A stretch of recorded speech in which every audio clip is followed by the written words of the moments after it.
भारत एक ऐसा देश जहां हर पत्थर में भगवान बसते हैं, हर कथा में रहस्य है और हर मंदिर के पीछे छुपा है एक अद्भुत चमत्कार। लेकिन आज हम बात कर रहे हैं उस भगवान की जो खाते हैं, सोते हैं, बीमार पड़ते हैं और यहां तक कि मरते भी हैं। जी हां, हम बात कर रहे हैं पुरी के भगवान श्री जगन्नाथ की और उनकी रहस्यमयी रथ यात्रा की। हर साल करोड़ों लोग पुरी की सड़कों पर उमड़ पड़ते हैं, सिर्फ एक झलक पाने के लिए। उस रथ की जिसे खुद भगवान खींचवाते हैं, उस रथ की जिसे खींचने से पहले हाथियों की ताकत भी बेबस हो जाती है।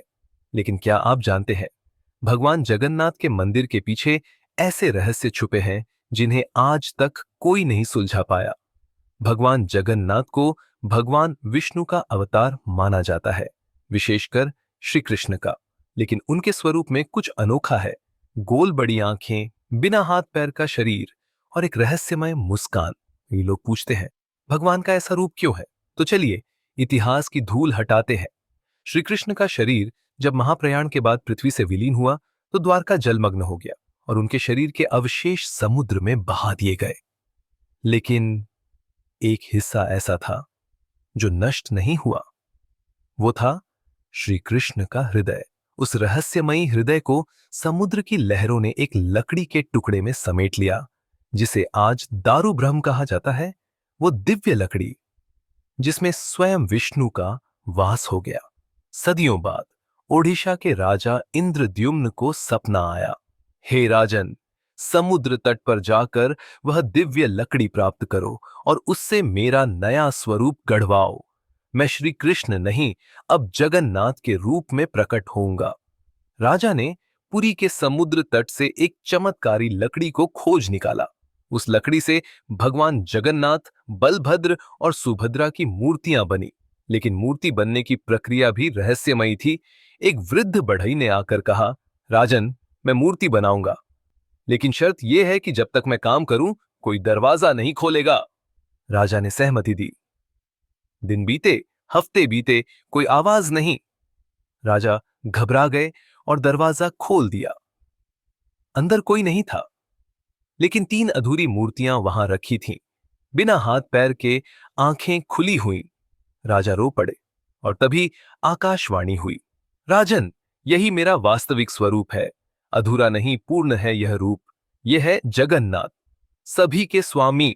हर साल आषाढ़ शुक्ल द्वितीया को भगवान जगन्नाथ, बलभद्र और सुभद्रा रथों पर सवार होकर गुंडीचा मंदिर की ओर यात्रा करते हैं। लेकिन यह यात्रा एक प्रतीक है। यह यात्रा उस समय की याद दिलाती है जब श्री कृष्ण अपनी बहन सुभद्रा और भाई बलराम के साथ वृंदावन से मथुरा गए थे। तीनों भाई बहन अपने भक्तों से मिलने निकलते हैं और भक्तजन उन्हें खींचते हैं, जैसे मानो प्यार से भगवान को घर बुला रहे हों। लेकिन क्या आप जानते हैं, इन रथों को खींचने से पहले भगवान को बीमार माना जाता है। जी हां, स्नान यात्रा के बाद उन्हें स्नान जत्रा के कारण बुखार हो जाता है और उन्हें 15 दिन तक क्वारंटाइन में रखा जाता है। इन 15 दिनों में मंदिर बंद रहता है।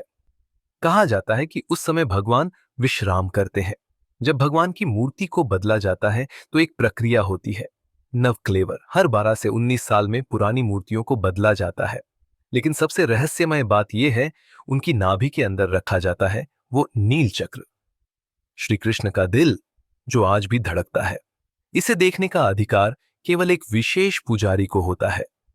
कहा जाता है, जिसने एक बार उसे देख लिया वह जीवित नहीं बचता। कोई नहीं जानता उस नील चक्र का स्वरूप, क्योंकि वो स्वयं श्री कृष्ण की चेतना है, अमर, अलौकिक और अपराजेय।